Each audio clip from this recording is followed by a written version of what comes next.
Have you had any experience with puppies getting aggressive, snappy, or bitey when having a harness be put on or taken off? Yes, it is quite common for puppies or adult dogs to have an aversion to their harness. And there can be many, many reasons for this. Whenever I see aggression, especially in very young dogs, my first concern is pain. And that can indeed be a component with harness sensitivity or any sort of handling exercise. There are a lot of reasons that a dog might have pain or discomfort in their front end.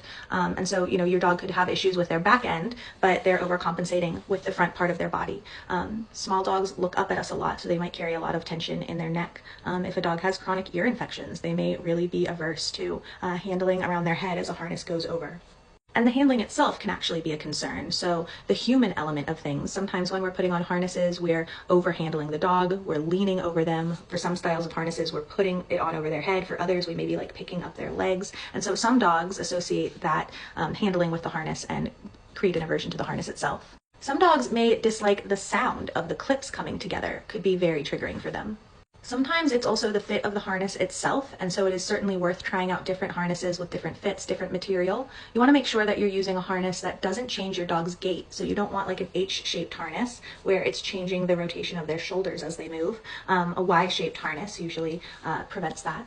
I think it's also important to consider the act of putting on the harness, so not just the human component, but what's also happening in the environment. So if the dog is, really excited to go for a walk and there's a lot going on, and especially if the human is maybe fumbling with the harness or, getting used to how to put it on, and so they're not moving very quickly, the dog could become frustrated or over-aroused.